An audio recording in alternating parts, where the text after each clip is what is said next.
I'm Martin Gettings. I'm reporting from Cloud Computing World Forum 2011, where I'm talking with Robert Whiteside, head of Google UK. Hello. So you've just spoken in the lecture theatre just around the corner. Could you give us a few of the details of what you're talking about? No, definitely. We had a very busy room. It was great to see the interest. I was really talking about Google Enterprise, which is part of Google's business that provides business applications and services to companies across the world in the public and private sector.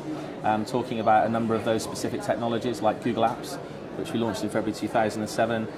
Also the recent launch of Google's Chromebooks and the impacts and potential that we see to transform the way that companies manage their existing IT estate and service the needs of their business. What do you think the next steps would be for cloud computing? You know, Google was kind of born in the web. Ever since we've been delivering our Google.com services right from the early days of Google, the web has been a fantastic way for us to deliver those services, and we've built an infrastructure from the ground up to enable powerful services to be delivered securely across the web. So really, we don't know anything better in terms of delivering IT. So really, what we've been focusing on is delivering a range of these services in the context of business today.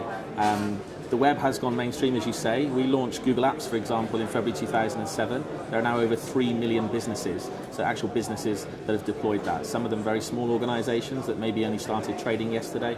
Other are very large companies like Jaguar Land Rover, Rentokil Initial, News International, Specsavers. All these guys have deployed Google Apps in their business, seen real business benefits and real cost savings. And all this has happened over the last 4 years, and things are just accelerating now.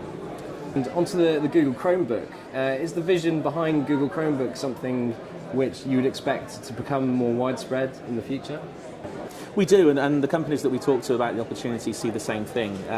Google launched the Chrome browser a few years ago in an effort to make browsers faster, more secure, and more robust. And we've had over 160 million people deploy the Google Chrome browser to do that. We're now seeing that a lot of consumers, but importantly a lot of people in the business community, just run applications in the web already.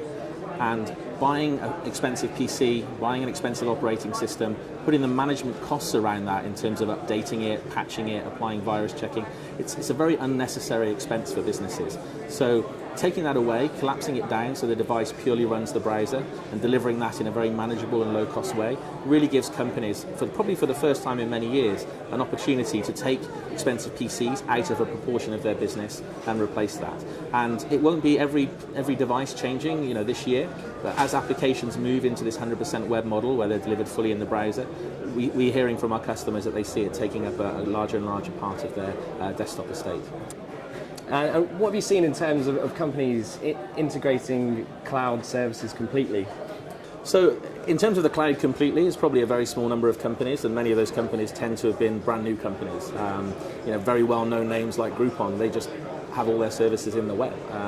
Most real businesses that have been around for a long time have something to manage that they built many years ago. So moving 100% into the web is not necessarily going to happen or happen very quickly, but embracing 100% of the web in a particular area. And what I mean by that is taking away those on-premise applications and replacing them with web technology as a fundamental change in the cost base and the way you deliver those services. Just layering web over the top of your existing applications may add some benefits, but the real challenge is getting that cost and complexity out that's slowing businesses down, stopping them being agile and competitive. And adopting 100% web end-to-end really allows people to step change their organisation. And are there any specific sectors which you're finding cloud is particularly a strength for? I think in terms of adoption, we've seen adoption across many countries and different parts of the world and many segments in terms of sizes of companies. I think if you looked at it on an industry perspective, we're seeing tremendous interest in the media sector, and we've had a lot of companies, both publishers and television companies, for example, adopt that technology. But in the retail space particularly, I mentioned earlier Specsavers, companies like Ocado, they've already moved into this. And one of the largest deployments we have globally is a Dutch-based retailer called Ahold. Albert Heijn is the trading name of that company. They've taken 55,000 users and moved them into the cloud. So retail and media, very important. And in government, we're seeing tremendous grassroots interest from across governments. So when they're being challenged as to how they're going to manage their frontline services and are they going to have to reduce those or not, looking not just at consolidating data centres, but fundamentally moving to a public cloud infrastructure that's secure and fit for purpose for government really offers an opportunity to take cost out, and I think we'd all welcome that. Yeah, I think that's the main aim of the game. So thanks for talking to us today, No, Robert. thank you very much. Thanks. And stay watching for more from Cloud Computing World Forum 2011.